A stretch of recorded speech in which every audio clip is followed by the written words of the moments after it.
Fear, Walter Ashford discovered at age 7, had a texture. Not metaphorically, actually physically.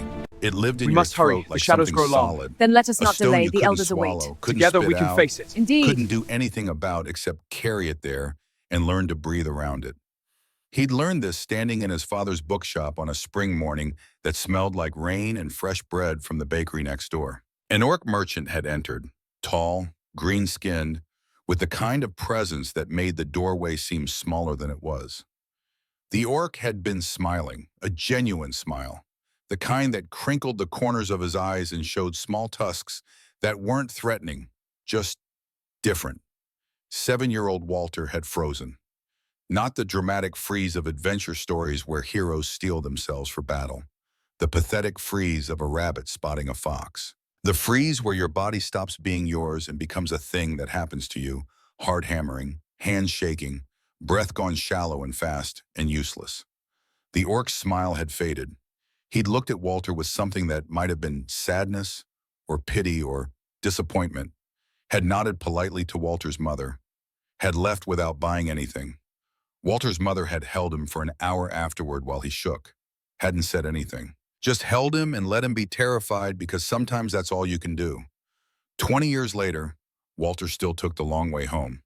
The direct route from Millbrook's market squares to his cottage was straightforward, 400 yards in a straight line, 5 minutes if you walked at a reasonable pace, 3 if you hurried. You could see his chimney from the market if you stood on your toes. But the direct route passed through the Orc Quarter.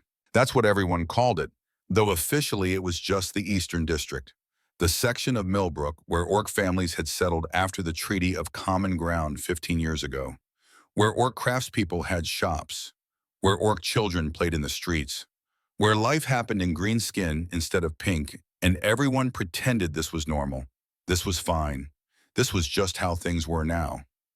Walter couldn't pretend. So he took the scenic route. The aggressively scenic route that added 25 minutes and required navigating an alley that smelled like someone had lost an argument with hygiene decades ago and never recovered. That forced him to climb over old Mrs. Pemberton's garden wall because someone had built a house where a shortcut used to be. That made him late to everything. Always. Forever. But no orcs. Walter's fear was the practical kind, the justified kind, built on a foundation of historical fact and personal tragedy rather than irrational prejudice. His father had been a cartographer, one of the kingdom's finest, had spent his life mapping territories, charting trade routes, documenting the world in ink and precision, had been 43 years old when an orc raid on a border settlement had killed him along with 16 other humans who'd been in the wrong place at the wrong time. Walter had been 7, old enough to understand dead, but too young to understand forever. Old enough to attend the funeral, but too young to know that watching them lower your father's coffin into the ground would be something you'd see every time you closed your eyes for the next 2 decades. His mother never talked about it, never discussed the details, never answered Walter's questions about what had happened, who was responsible, why anyone had to die at all. She'd just kept his father's broken quill pen on the mantel, 2 pieces sitting side by side, never discarded, never repaired, a monument to something that used to be whole. So Walter avoided orcs, all orcs, every orc, any orc. It wasn't personal, it wasn't political. It was survival instinct refined into lifestyle choice. He'd gotten exceptionally good at it too. Had developed what he privately called his orc radar, the ability to spot green skin from 2 streets away and course correct before proximity became a problem. In 27 years of life, Walter had perfected the art of the strategic detour. He knew every back alley, every side street, every questionable shortcut in Millbrook. He'd once walked through Master Edmund's private meditation garden and endured a 20-minute lecture about respecting boundaries in sacred space, just to avoid passing an orc blacksmith's shop. He'd climbed on a barrel in the market to maintain distance from an orc weaver. He'd pretended to be intensely interested in a jewelry shop window for 15 minutes while waiting for an orc family to finish their shopping and leave. Walter was, by every metric that mattered to him, an expert in orc avoidance, which made it particularly unfortunate that he never noticed when one started following him. It began on a Tuesday in late summer. Market day, the kind of bright morning where everything looked like it had been washed clean by yesterday's rain. Walter needed supplies, parchment, ink, sealing wax for his current project. A comprehensive map of the Northern Territories that absolutely no one had commissioned, that no one needed, that wouldn't make him any money, but that he was creating anyway because idle hands led to idle thoughts, and idle thoughts led to dwelling on things that couldn't be changed. Better to stay busy. The market was crowded, good for anonymity, bad for maintaining proper orc awareness protocols.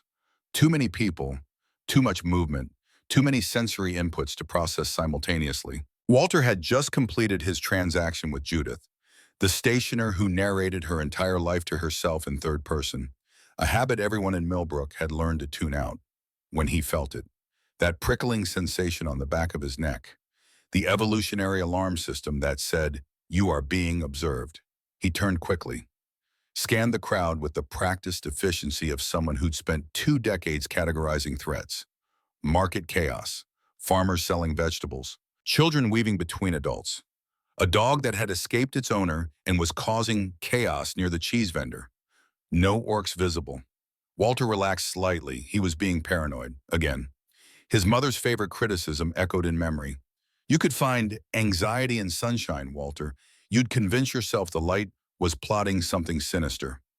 He hurried home, took the long route, the very long route that required climbing Mrs. Pemberton's wall because she still hadn't fixed the gap in her fence and apparently intended to maintain it as a permanent architectural feature.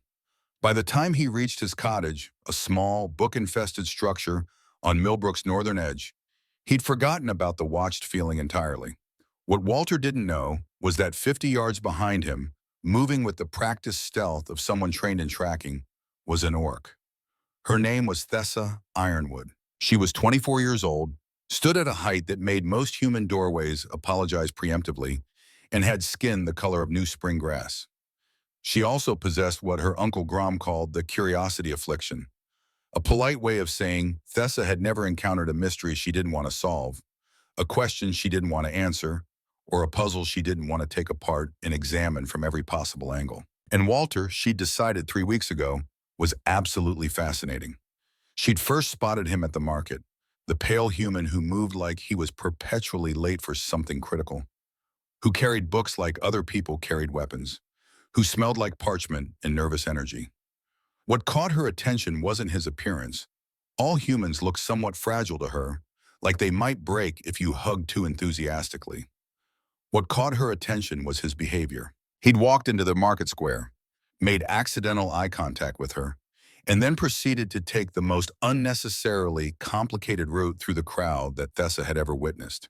He doubled back twice, squeezed between vegetable stalls where there wasn't space for squeezing, climbed onto a barrel for no discernible reason except to avoid walking past where she stood, gotten down on the opposite side, continued walking as if this were completely normal behavior that all humans exhibited regularly. It was the most interesting thing Thessa had seen in months, so she followed him. Not maliciously, just curiously.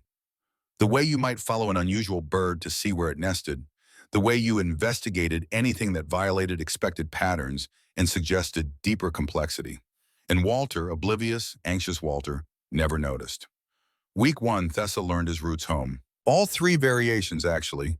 He never took the same path twice consecutively, but he cycled through 3 specific routes with predictable irregularity.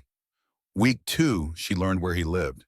The small cottage with more books visible through windows than furniture, with lamps that burned late into the night, with a chimney that produced smoke, suggesting someone who cooked practical meals without enthusiasm or skill. Week 3, she started wondering why someone would go to such elaborate lengths to avoid orcs, started cataloging his behavior, started developing theories. Week 4, Thessa made her first mistake. She got too close. Walter was working in his study on a Wednesday evening, door open to admit the late summer breeze, lamplight spilling out into gathering darkness. He was bent over his maps, always documenting something, always trying to impose order on chaos through careful lines and precise labels. Thessa had crept closer than usual, close enough to see what he was working on, close enough to read the notes scattered on his desk. And that's when she made her second mistake. She picked one up. It was fascinating, a notation about orc territorial boundaries that was more accurate than most orc maps. How did a human know this? How had he learned details that required extensive research or direct contact with orc communities? Why would someone who avoided orcs study them so intensely? She was so absorbed in reading that she didn't hear Walter stand up, didn't register his footsteps approaching the window, didn't realize she'd been discovered until his voice cut through the evening quiet. "What are you doing?" Thessa's head snapped up. She froze.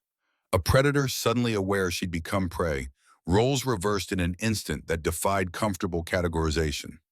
They stared at each other across 3 feet of space and 27 years of fear. Walter's terror was immediate and comprehensive. Every story he'd ever heard about orc violence crashed through his mind simultaneously. Every warning, every cautionary tale, every reason his mother gave for why he should be careful, should be vigilant, should never let his guard down around green skin. There was an orc outside his window, at night, reading his notes.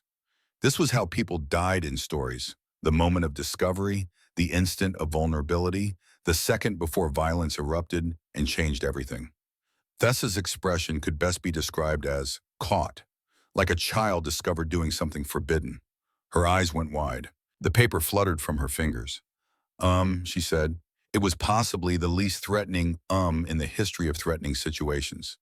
It had the energy of someone caught stealing cookies, not someone caught stalking through darkness.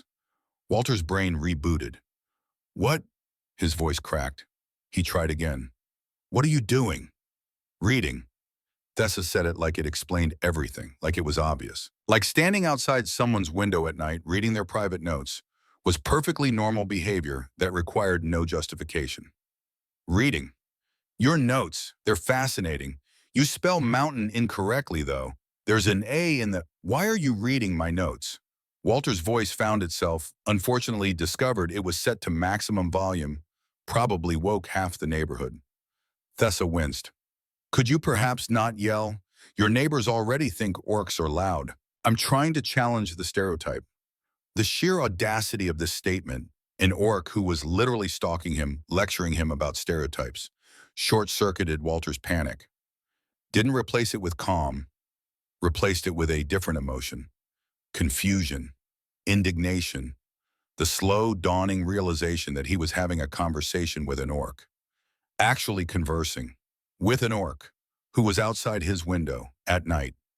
"I'm going to die," Walter said, not to her, to himself, to the universe, to anyone listening. "What? No, why would..." Thessa's confusion looked genuine, her head tilted. "Wait, do you think I'm going to hurt you?"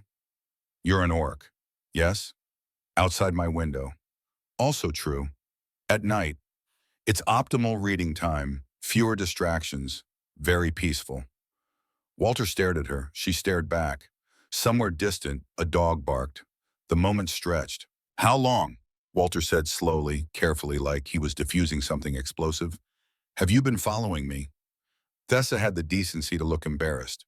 "Define following." "Oh, gods.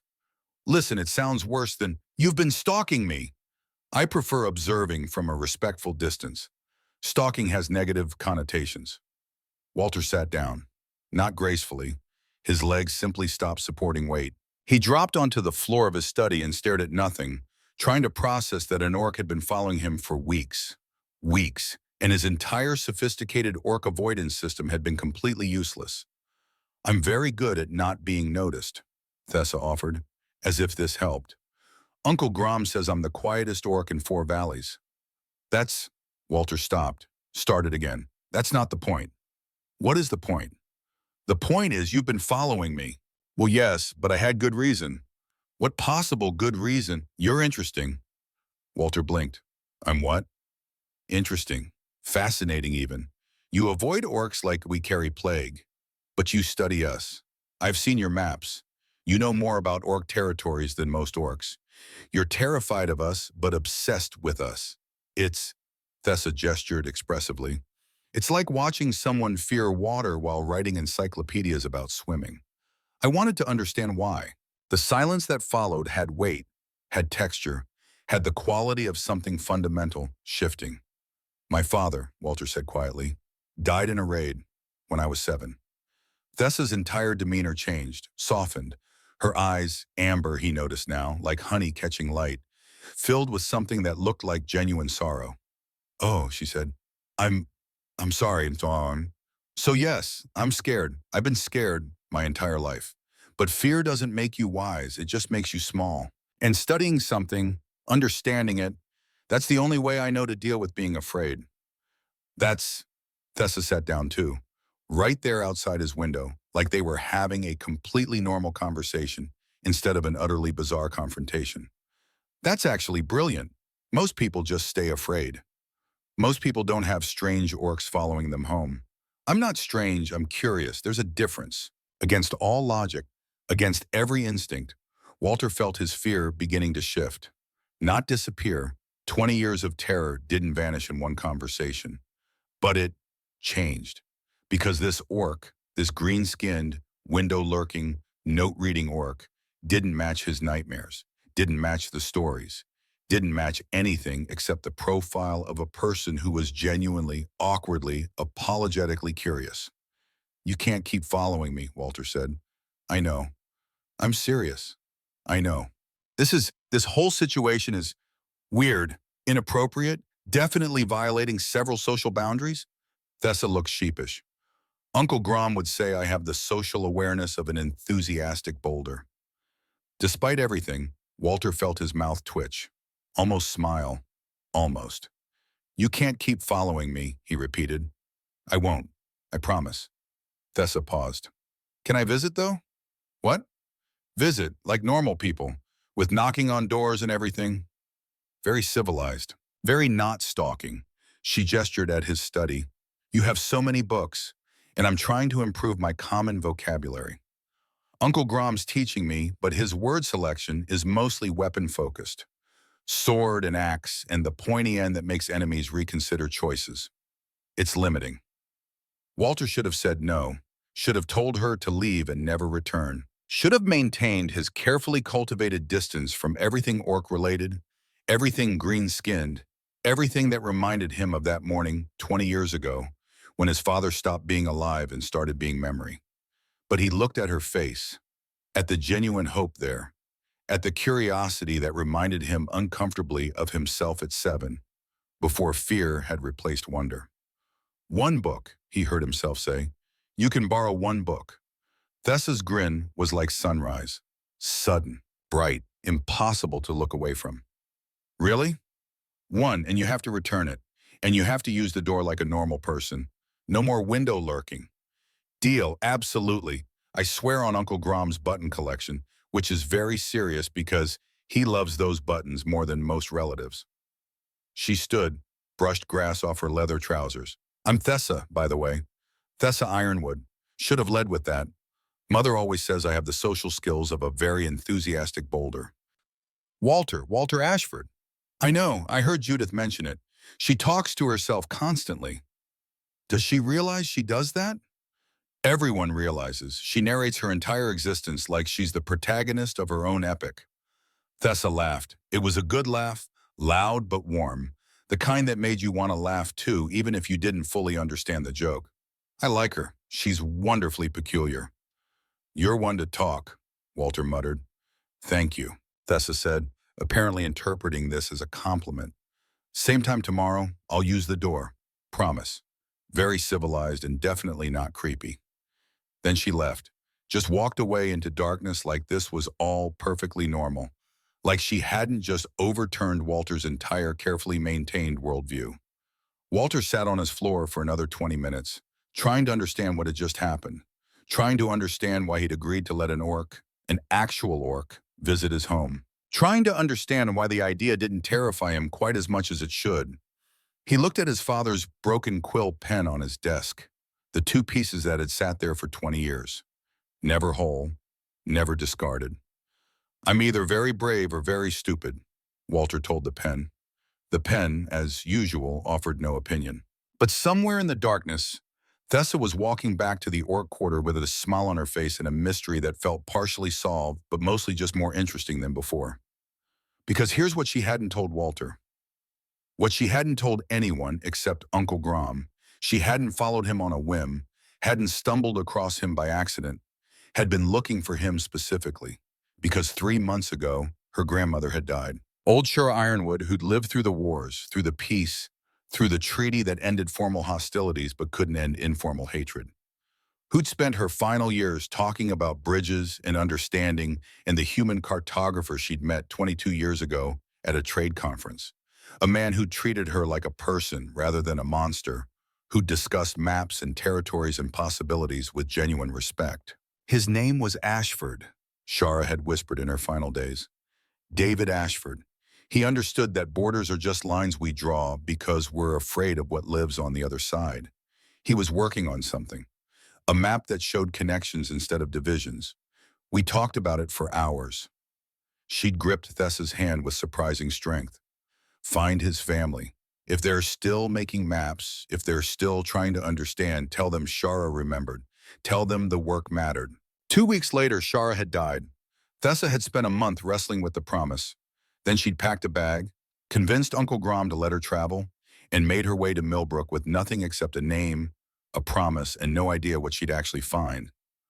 Until she saw Walter in the market, saw him avoid her with elaborate precision, saw him carrying cartography supplies, saw the family resemblance in his features that matched the description Shara had given of David Ashford, and recognized him as the answer to a question she'd been afraid to ask.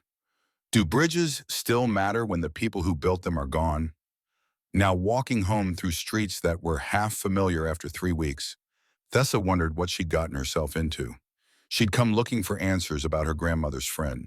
Instead, she'd found a terrified human who studied orcs with obsessive detail while avoiding them with equal obsession, who just agreed to let her borrow a book. It wasn't what Shara had asked for, but it felt like a start. Tomorrow, Thessa would knock on Walter's door, would borrow one book, would take one small step toward understanding why a human spent his life documenting orc territories while being terrified of the people who lived there, would take one step toward finishing what her grandmother and his father had apparently started. One book, one conversation, one tiny crack in 20 years of walls. It had to be enough, because it was all she had.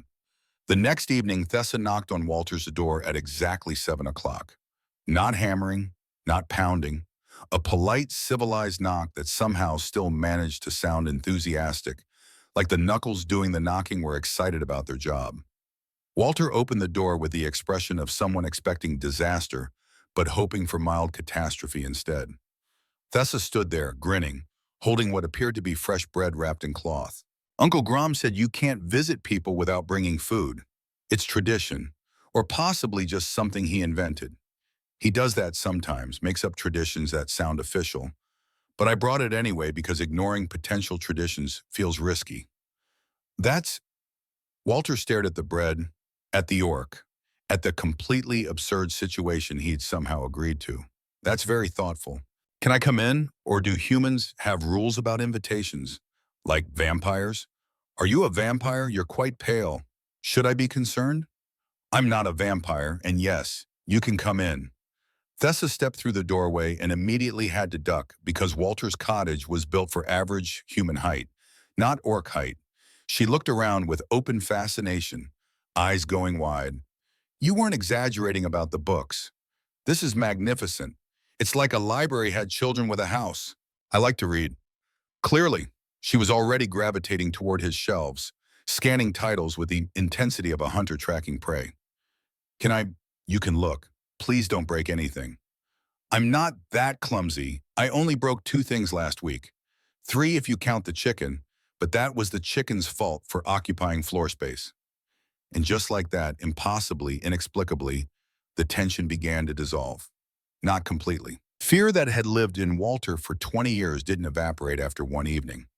But it shifted, made room, allowed the possibility that maybe terror and curiosity could coexist in the same space. They developed a routine without discussing it, without planning. It just happened the way routines do, through repetition and mutual tolerance, and the discovery that neither person was quite as threatening or threatened as expected. Thessa visited every evening at 7. Always brought something, bread, interesting rocks, once a collection of buttons for what she insisted was Walter's button shrine, despite his protest that his desk was not, in fact, a shrine to anything except organizational chaos. She'd ask about his maps, would point out where his orc territorial information was outdated, Some clans had moved in the past 5 years. Would correct his Orcish pronunciation, though she admitted she barely spoke the language herself. Most younger orcs use common now, she explained one evening, sprawled on his floor because his furniture situation was limited, and she apparently didn't mind. Integration and all that, though I think we're losing something. Language carries memory, you know? Walter looked up from the map he was annotating. What kind of memory? The kind that survives longer than people do. Thessa traced a finger along the mountain range he'd drawn. My grandmother used to say every orc word was like a tree. You could cut it down, but the roots stayed. And sometimes, years later, new growth would come from those roots. Old meanings growing into new understanding. She sounds wise. She was brilliant, but also stubborn. Refused to accept that some questions don't have answers. She paused. She died 3 months ago. I'm sorry. Thessa was quiet for a moment. Then, she's why I'm here. In Millbrook. Why I was following you. Walter set down his quill. What do you mean? So Thessa told him about Shara, about the deathbed stories of a human cartographer named David Ashford, about promises made to dying grandmothers and journeys taken to fulfill them. Walter listened with an expression that cycled through surprise, confusion, and something that might have been grief, or might have been hope, or might have been both simultaneously.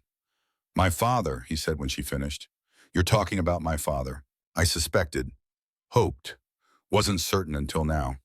Walter stood, walked to the mantel where his father's broken quill pen sat, picked up both pieces with careful reverence. He died when I was 7, orc raid on a border settlement. That's what they told us. That's what everyone said. And you believed it. Why wouldn't I? Why would anyone lie about how someone died?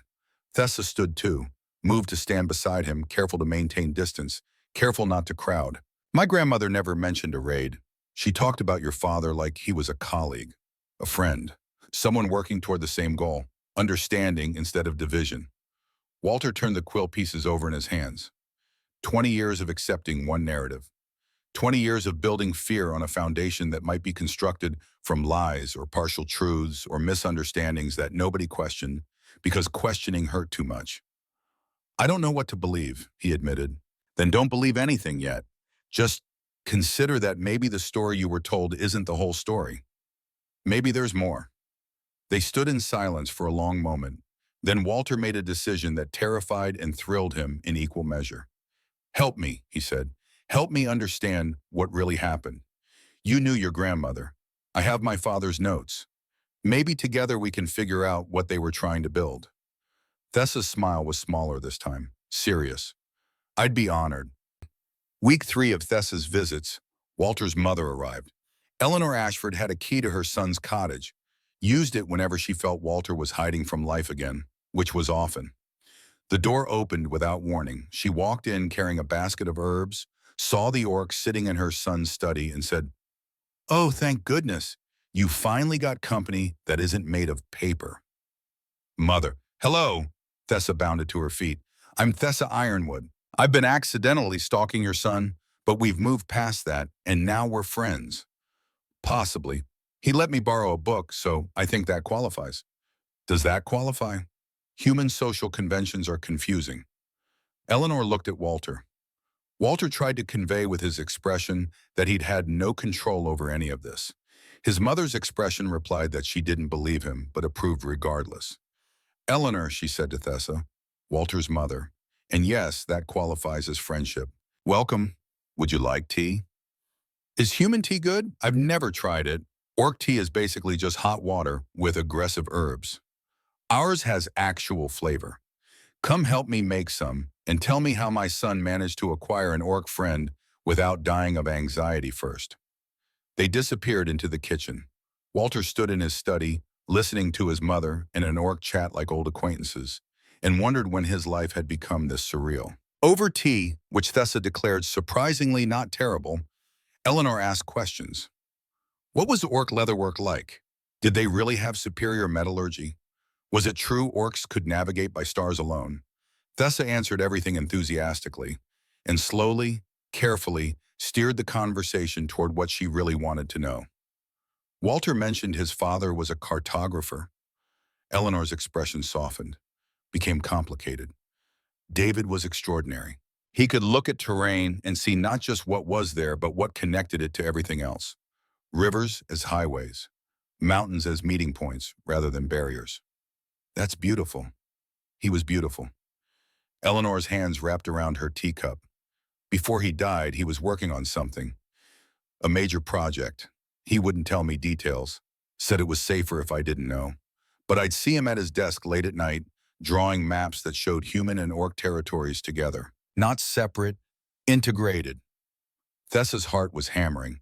Do you know what happened to those maps? He burned them the night before he died. I asked why, and he said, if something happens to me, this work dies with me. It's safer that way. Eleanor looked at Thessa directly. But maybe he was wrong. Maybe it was never meant to die. Maybe it was just waiting for the right people to find it again. The weight of Shara's dying words pressed against Thessa's chest. Find his family. Tell them the work mattered. Mrs. Ashford, Eleanor, did your husband ever mention working with anyone, someone he trusted? Once. Eleanor's eyes went distant. He came home late one evening in 2006, excited, said he'd met someone who understood, someone who saw bridges instead of walls. I asked who, and he just smiled and said, a colleague, the best kind, the unexpected kind. Thessa felt pieces connecting, not the complete picture yet, but enough to see the outline. Her grandmother, Walter's father, a friendship, a map project, a shared vision of connection instead of division, and then death, in silence, and 20 years of fear. Thank you, Thessa said quietly, for telling me. Thank you for being his friend. Eleanor reached across the table, took Thessa's hand. Green skin and pale skin, different but the same. Walter's been alone too long, needed someone stubborn enough to break through all his carefully constructed walls, even if you did it by stalking him. Observing, Thessa corrected automatically. There's a difference.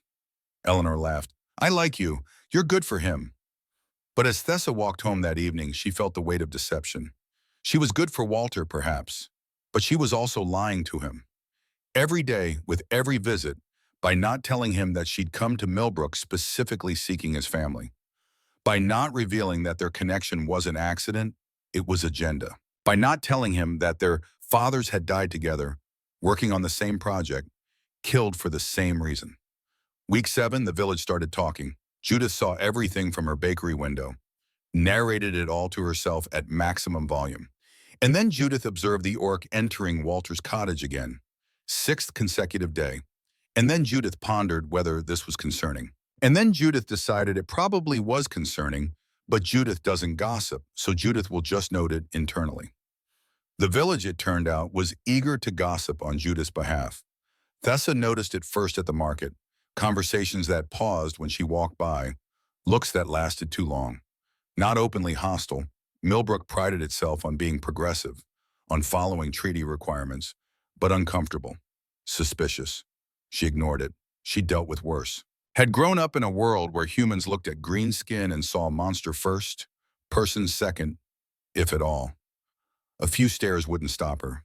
But then week 8 came, and everything shifted. Thessa was at the market buying vegetables when she overheard them. 2 men, farmers by their sun-weathered faces and calloused hands, standing near the cabbage stall, voices just loud enough to carry. Unnatural is what it is. That orc spending every evening at the Ashford place. What's she doing there? Nothing good, I'd wager. His father would be ashamed. David Ashford died fighting their kind, and now his son befriends them. Thessa's hands clenched around the vegetables she was holding. She told herself to keep walking, to ignore them, to be the bigger person. But then, town council's meeting Thursday, discussion about increasing patrols near the orc quarter, making sure everyone stays where they belong. About time. Integration only works when both sides remember their place. Thessa set down her vegetables, walked away before she said something that would make things worse, before she confirmed every stereotype they believed. She found Walter at his cottage, bent over his maps. He looked up when she entered. She had her own key now, something Eleanor had insisted on, and immediately saw her expression. What happened?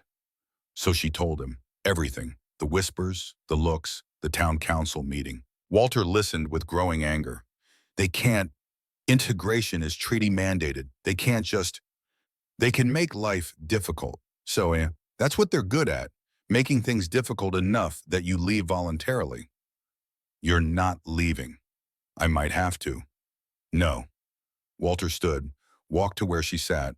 No, you're not leaving because other people are uncomfortable. You're not leaving because they prefer their prejudices to progress.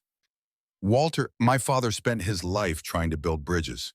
I spent my life being too afraid to even look at the bridges he was building. I'm done being afraid. I'm done letting fear make my choices. He grabbed his coat. Come on. Where are we going? To talk to someone who might actually know what happened to our parents. Someone who was there.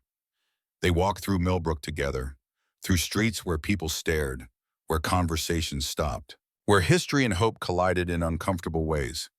They reached a small house on the village's western edge. Walter knocked without hesitation. Master Edmund answered, an old man with white hair and hands that trembled slightly. He was holding a wooden pointer stick, tapping it nervously against his leg. He saw Walter, saw Thessa. His face went pale. Walter, this isn't a good time. You were there, Walter said, not asking, stating. 20 years ago. The raid that killed my father, you were there. Edmund's hands shook harder, the pointer stick tapped faster. I don't know what you're talking about. Yes, you do. Walter's voice was steady, certain. You've avoided me for 20 years, changed subjects whenever I asked about my father. You know something. You've always known something. Walter, please. Tell me the truth. Tell me what really happened. Edmund looked between them at Walter's determined face. At Thessa's presence, that explained everything and nothing simultaneously. At 20 years of secret-keeping that suddenly felt unbearably heavy. Come inside, he said finally, quietly. If you want the truth, come inside. But understand, once you know, you can't unknow. Some truths are heavier than ignorance. They followed him into a house that smelled like old paper and older regrets.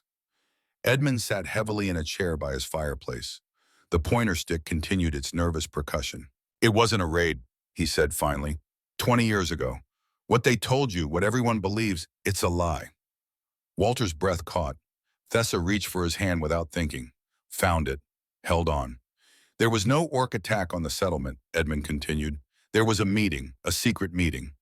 Your father and an orc elder had been working together for 2 years, planning integration, creating maps that showed cooperation possibilities instead of conflict inevitabilities. My grandmother, Thessa whispered. You're talking about Shura Ironwood.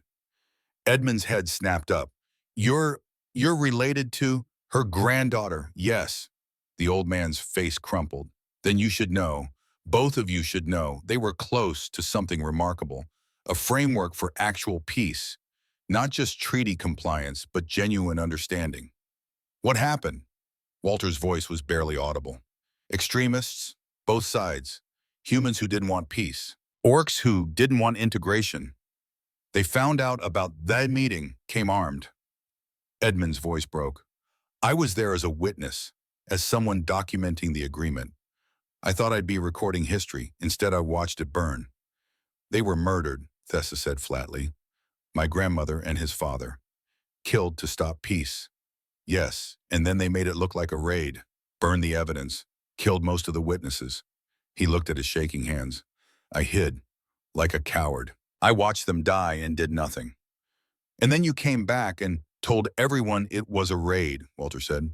You lied for 20 years. You let everyone believe orcs were monsters. Let me grow up terrified. Let their deaths mean nothing.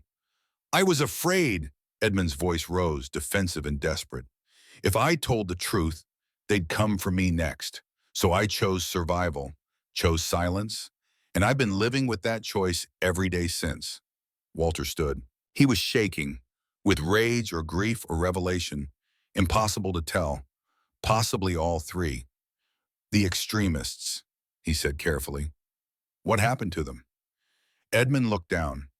Most disappeared afterward, scattered to different regions. A few were caught, but without my testimony, prosecution was impossible. Minor charges, probably still alive somewhere. So they got away with murder. Yes, Thessa stood too. The maps. Did anything survive? Edmund hesitated, then stood, walked to a bookshelf, pulled out a journal from behind other books. Your grandmother gave this to me the night before. Said if something happened, someone needed to remember. Someone needed to know what they tried to build. He handed it to Thessa. The journal was worn, leather binding, cracked with age. Inside, pages of notes in two different hands. One she recognized, Shara's bold, blocky letters, the other unfamiliar.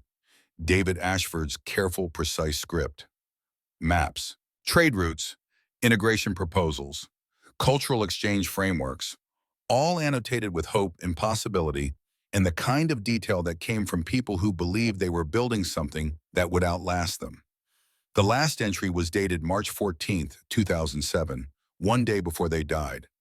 If we succeed, Shara had written, we prove bridges can be built. If we fail, someone else will try.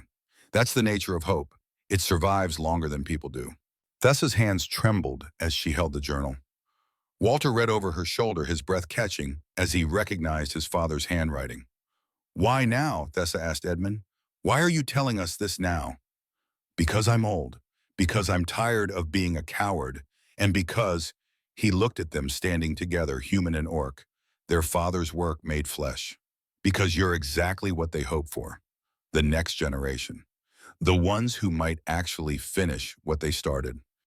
Walter took the journal from Thessa, flipped through pages, saw his father's dreams written in ink that had survived when the dreamer hadn't. The town council meeting, he said. Thursday, they're voting on increasing patrols, making the Orc quarter feel unwelcome. I know, Edmund said. I'm on the council. I'll vote against it, but you'll speak, Walter interrupted. You'll tell them everything, the truth, all of it. They won't believe me. Then we'll make them believe. Walter looked at Thessa. We'll show them the journal. Show them what our parents were trying to build. Show them that hate is cheaper than hope, but hope is worth more. Walter, that's terrifying, dangerous, likely to fail catastrophically. Walter smiled, and it was the first real smile Thessa had seen from him. Probably, but fear doesn't make you wise. It just makes you small. And I'm done being small. The next 2 days passed in a blur of preparation and panic. Walter and Thessa spent hours poring over the journal, extracting the most compelling evidence, documenting every detail that proved David Ashford and Shara Ironwood had been colleagues rather than enemies, partners rather than casualties of war. Eleanor joined them, reading her late husband's words with tears streaming down her face. He was so hopeful, she whispered. I never knew. He kept it from me to keep me safe, and all I got was 20 years of thinking his death was senseless. But it wasn't senseless. It was purposeful. They killed him because he was building something beautiful. Uncle Grom arrived on the third day, summoned by Thessa's urgent message. The massive orc filled Walter's small cottage, making it feel even more cramped, but his presence was reassuring rather than threatening. So, Grom rumbled, looking at the journal. Shara's final project, I always wondered what she was working on those last years. Always secretive. Always saying, you'll see, it matters. You knew her? Walter asked. She was my sister, Thessa's grandmother. Grom's expression was complicated. She believed in impossible things, believed that borders were just lines we drew because we were afraid to walk across them. I thought she was naive. Turns out she was just braver than me. He looked at Walter and Thessa. You're really going to do this? Stand in front of the council and tell them the comfortable lie they've believed for 20 years is wrong? Yes, they said simultaneously. Good. Grom grinned, showing tusks that would have terrified Walter 8 weeks ago, but now just looked like family resemblance. I'll come with you for moral support. And because if anyone tries to throw anything, I'm excellent at catching. The town council met in Millbrook's community hall, a converted church that still had stained glass windows and wooden pews. Every seat was full. Word had spread that something significant was happening, that the Orcs situation would be addressed, that decisions would be made. Walter sat in the back with Thessa, Eleanor, Grom, and Master Edmund, who looked like he might be sick but was present nonetheless. The journal sat in Walter's lap like a weapon, or a shield, he wasn't sure which. Council Chairman Morrison, a man in his 60s with the practiced smile of someone used to making unpopular decisions sound reasonable, called the meeting to order. Third item, and he announced, proposal to increase patrols near the Orc quarter, ensuring community safety and maintaining appropriate boundaries between populations. Point of order. Every head turned. Master Edmund stood, pointer stick tapping nervously, but standing nonetheless. Chairman Morrison, I have information relevant to this decision. Information the council should hear before voting. Morrison frowned. Master Edmund, this isn't the appropriate time for... It's exactly the appropriate time. Because what you're about to vote on isn't just patrol schedules. It's whether Millbrook continues a 20-year lie or finally faces truth. The room went silent. Edmund walked to the front. His hands shook. The pointer stick tapped faster than ever. But his voice, when he spoke, was clear. 20 years ago, we told you a story about an orc raid on a border settlement, about David Ashford dying defending innocence, about tragedy that justified fear and separation. He paused. That story is a lie, and I'm the one who told it. Shocked murmurs rippled through the crowd. There was no raid, Edmund continued. There was a peace meeting. David Ashford and an orc elder named Shura Ironwood had been working together for 2 years, creating maps, planning integration, building bridges.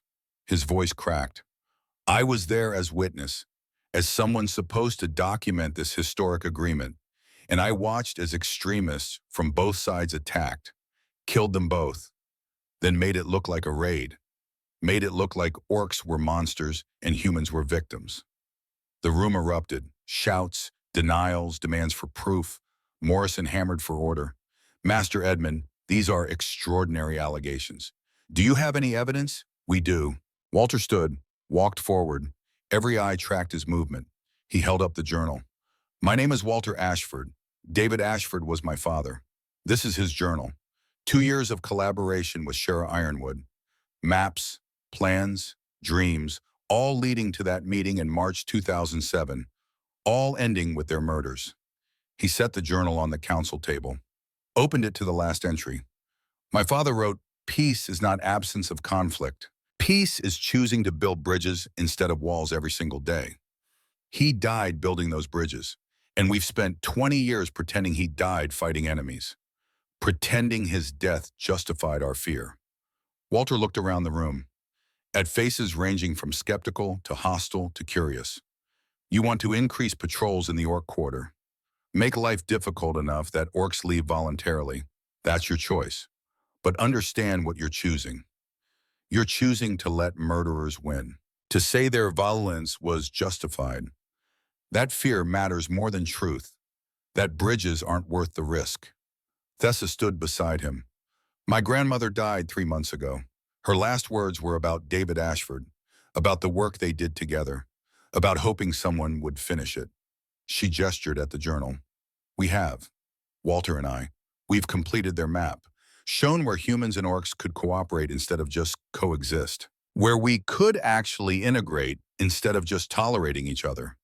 She unrolled the map they'd spent 2 days creating, an expansion of David and Shara's work, updated with current data, annotated with possibilities. This is what our parents died trying to build. The question is whether you'll honor their sacrifice or continue the lie that made their deaths meaningless. Morrison's expression was unreadable. This is a lot to process. If what you're saying is true, it is true, Eleanor said, standing. I'm Eleanor Ashford, David's widow. I lived with him those 2 years, saw him working late every night, saw his hope, saw his belief that peace was possible. Her voice broke. I deserve to know my husband died for something meaningful, not that he died as collateral damage in endless war. One by one, others stood. Judith, who'd been narrating everything under her breath, spoke up. And then Judith realized she'd been perpetuating a lie. And then Judith felt ashamed. And then Judith voted to support truth over comfort. A farmer who'd lost his brother in the supposed raid. If it was murder, not war, I want real justice, not comfortable lies. Grom, his massive form making the podium look tiny. I'm Shara Ironwood's brother, Thessa's great uncle. I'll testify to anything you need. I'll bring other orcs who knew her. We'll prove this wasn't raid. It was assassination of peacemakers. Not everyone stood. Some remained seated, arms crossed, expressions closed. Change didn't come unanimously. It never did. But enough stood, enough voices spoke, enough people chose possibility over fear. Morrison called for a vote on the patrol increase. 7 against, 4 in favor. The proposal failed. Then Grom spoke again. I propose instead we establish a cultural center, joint human-orc administration, using this map as a guide, showing where we connect instead of where we divide. That would require funding, Morrison said, resources, community support. It would require courage, Walter said. My father had it. Thessa's grandmother had it. The question is whether Millbrook has it now. The debate lasted an hour, heated, passionate, sometimes ugly, but real. Authentic in a way Millbrook hadn't been authentic in 20 years. The final vote on the Cultural Center proposal, 6 in favor, 5 against. It passed, barely, by a single vote. But it passed. The room erupted again. Some cheering, some protesting. Most just sitting in stunned silence, processing 20 years of history rewriting itself. Walter felt Thessa's hand find his. Squeeze once. Hold on. They'd done it. Not perfectly, not completely, but enough. Enough to start. As the crowd dispersed, an old woman approached. Weathered face, tired eyes. She looked nervous but determined. My son, she said quietly, was one of them, one of the extremists in 2007. I didn't know until I found his journal after he died 5 years ago. Read about what he did, what they did. She held out a small box. These are his ashes. I was going to scatter them in the mountains, but I think, her voice shook, I think they belong wherever we build the memorial, as reminder that we're all capable of great love and terrible fear. And that choosing which one wins, that's what defines us. Thessa took the box gently. His name? Thomas Pemberton. Then Thomas Pemberton's ashes will rest there, with David Ashford and Shara Ironwood, as reminder that redemption is possible even when forgiveness isn't guaranteed. The woman wept. Walter understood. Justice wasn't always dramatic. Sometimes it was just an old woman carrying her son's ashes, trying to make peace decades too late. 2 days after the council meeting, Master Edmund knocked on Walter's door. Alone this time, without his pointer stick, without his nervous tapping. Just an old man who'd carried guilt for 20 years and was finally ready to set it down. May I come in? He asked. Walter stepped aside. They sat in awkward silence for a moment. Then Edmund spoke. I was the one who told your mother about your father's death. Held you while you cried, though you probably don't remember. You were so small, so terrified. His voice cracked. And I lied to you. Let you grow up thinking orcs were monsters. Let you live in fear because I was too cowardly to tell truth. Why now? Walter asked quietly. Why confess after 20 years? Because that orc woman shamed me into it. Because I'm old and running out of time to make things right. Because, he looked at Walter, because your father deserved better than my cowardice. And so did you. Walter was quiet. Then he would have wanted me to forgive you. I'm not asking for forgiveness. I'm asking, Edmund swallowed hard. I'm asking if I can help, at the center, teaching real history, making sure what happened to your father and Shara never happens again. You're already helping. Then I'll keep showing up, until I can't anymore. It's the least I owe him. Owe both of them. The next 6 months were chaos. Beautiful, exhausting, complicated chaos. The Cultural Center opened in July, using the old mill building at the border between Millbrook's Human District and Orc Quarter. Thessa ran it with Walter as co-director and Grom as chief craftsman instructor. Classes started small, 3 students for Orcish language, 2 for leatherwork, 1 elderly human curious about orc metalworking techniques. But word spread, slowly, like water finding cracks in stone. By September, they had 15 regular students. By November, 30. Humans learning orc crafts, orcs learning human agricultural methods. Children from both species playing together while parents practiced halting conversations in each other's languages. Not everyone approved. Graffiti appeared regularly on the center's walls. Threatening letters arrived weekly. One family, human, left Millbrook entirely, unable to accept the changes, but more stayed, more tried, More showed up day after day, choosing courage over comfort. Eleanor taught herbal medicine, sharing knowledge with orc healers who shared their techniques in return. Judith offered baking classes where recipes got translated badly and everyone laughed at disasters and occasional successes. Master Edmund taught history, the real history, without comfortable lies. Students asked hard questions. He answered honestly, even when honesty hurt. Grom taught metalworking, his booming voice filling the center, his button collection growing because students kept bringing him buttons as tribute to his obsession. And the map, the completed version incorporating David and Shara's original vision with current updates, hung in the main room. Visitors could stand before it and see not borders but possibilities, not walls but bridges. Winter came, snow-blanketed Millbrook. The center added communal kitchen space where both species learned each other's comfort foods. Orc root stew met human pot roast. Results were sometimes terrible and occasionally transcendent. Walter still had anxious days, days when old fear crept back and he couldn't quite shake the instinct to avoid green skin. But Thessa would find him on those days, sit with him until panic eased, remind him that fear didn't have to be permanent. Thessa had hard days too. Days when letters arrived from orc elders criticizing her choices. Days when she wondered if abandoning her people to live among humans made her traitor or pioneer. On those days, Walter would show her the map, point to all the connections they documented, remind her that bridges required standing in the middle, uncomfortable and exposed, until others felt safe crossing. Spring returned, 1 year since Walter had found Thessa outside his window. 1 year since everything changed. They made the trip together to the memorial they'd built, a simple stone marker in the forest clearing where, according to Edmund's testimony, the meeting had taken place, where their parents had died. 2 names carved with equal care, David Ashford, Shara Ironwood, bridge builders.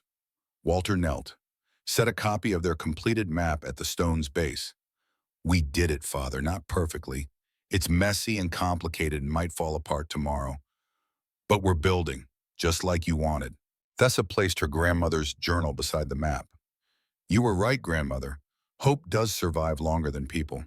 It just needed someone stubborn enough to carry it forward."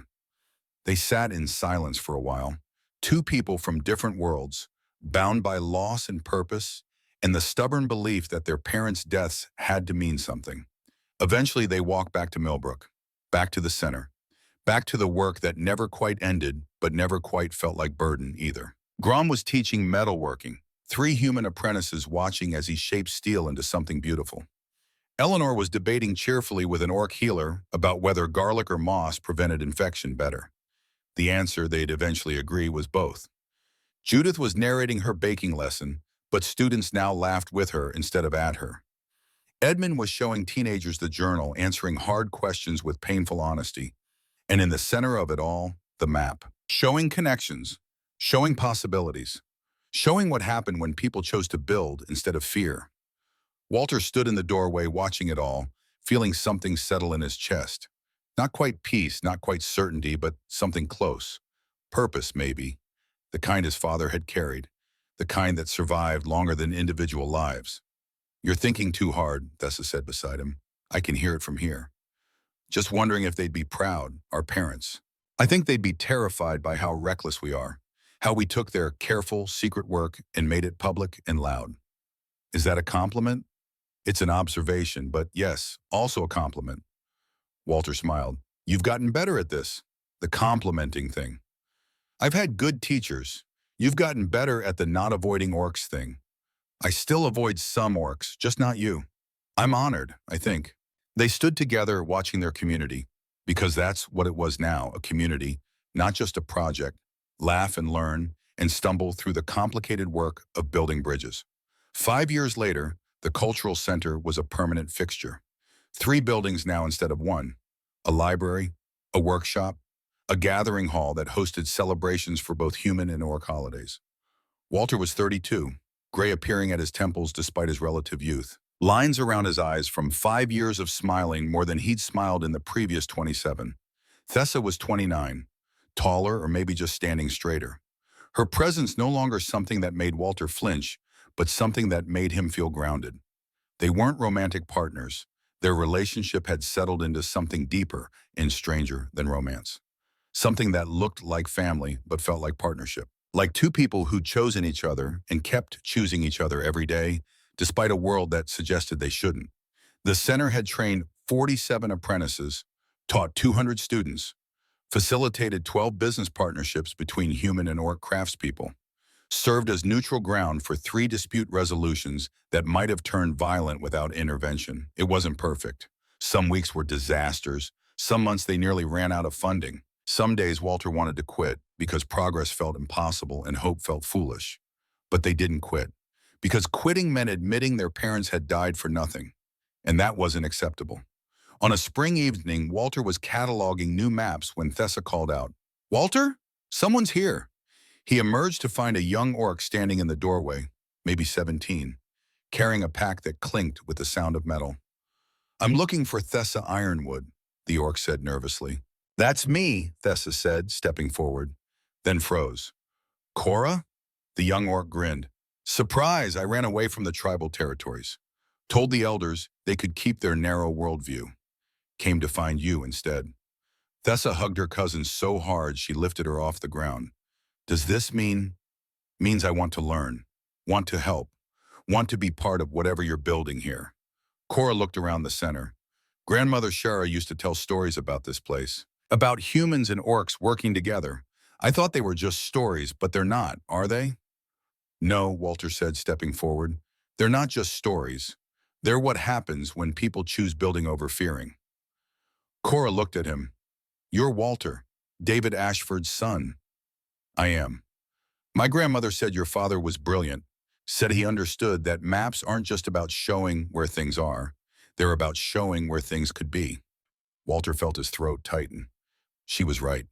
They welcomed Cora that evening, fed her, gave her a place to stay, added another person to their growing community of people who'd chosen bridges over walls.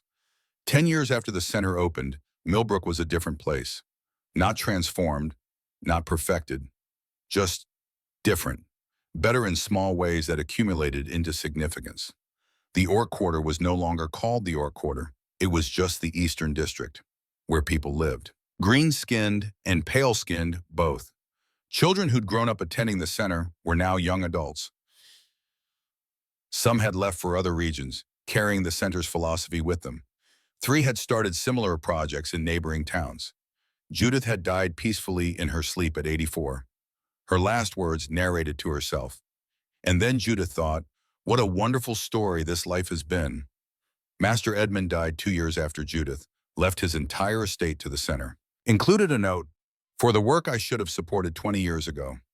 Eleanor still taught herbalism, still told stories about David to anyone who'd listen, still maintained that the center was her late husband's greatest legacy. Grom's button collection had grown to absurd proportions. He'd written a book about button history that no one except button enthusiasts read, but he didn't care because button enthusiasts were his people. And Walter and Thessa kept building, kept mapping not just territories but possibilities, kept proving that their parents' vision wasn't naive. It was just premature, waiting for people brave enough to make it real. On Walter's 40th birthday, Thessa gave him a gift, his father's quill pen, repaired. "How?" Walter stared at it. "It's been broken for 33 years. Orc metalworking techniques, some careful binding. It's not perfect, you can still see where it broke, but it works." Walter held the pen, felt its weight, its history, its possibility. "Thank you. For fixing a pen? For everything.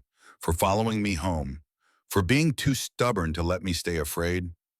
For finishing what our parents started." Thessa smiled. "We're not finished. We'll never be finished. Building bridges isn't a project with an end date. It's a practice, something you do every day." "Then I'm glad I'm doing it with you." "Same." They stood in the center's main room, surrounded by maps, old ones showing divisions, new ones showing connections. Evidence of work done and work still needed. Outside, Millbrook went about its evening. Humans and orcs sharing streets, children playing together. Normalcy built on choices made by people brave enough to believe change was possible. It wasn't perfect. Prejudice that old didn't dissolve in a decade. Some people still crossed streets to avoid green skin. Some orcs still distrusted humans. Some wounds never fully healed. But progress wasn't about perfection. It was about showing up, choosing better, building bridges one conversation at a time. Walter used his father's repaired pen that evening, wrote a letter to the Northern Territories, proposing a collaboration, an exchange program for craftspeople. Another bridge. The pen worked perfectly. Not like it had never been broken, like it had been broken and repaired and was stronger for it. Some things, Walter was learning, were better for having been broken, better for carrying their scars, better for proving that damage didn't have to be permanent. 20 years after the center opened, on a morning that smelled like rain and possibility, Walter woke to find a letter from the king, officially recognizing the center's work, proposing to make it a model for other border towns, offering funding and support for expansion. "We did it," Thessa said when he showed her. "We actually did it. Our parents did it. We just finished what they started." "No," Thessa took his hand. "They started it, but we made it real. We took their secret dream and made it public truth. That's not finishing. That's transformation." Walter looked at the map on the wall, the one they'd made together, the one that showed his father's work and Shara's vision and their own contributions, and the possibilities still waiting. "Blood makes you human," he said quietly, quoting something Thessa had told him years ago. "But choice makes you family. And we chose each other," Thessa finished, "despite everything saying we shouldn't. That's what made the difference." They stood together in the center they'd built, in the space their parents had dreamed of, in the proof that bridges could be built, walls could come down, and fear didn't have to be forever. Outside, the world kept turning, still imperfect, still struggling, still carrying old wounds, but also healing, also growing, also learning that the distance between different worlds was shorter than fear suggested. It just required someone brave enough or stubborn enough to take the first step. Someone like an anxious cartographer who spent 20 years avoiding orcs, and a curious orc who followed him home, and discovered that sometimes the best families are the ones we choose, even when, especially when, that choice terrifies us.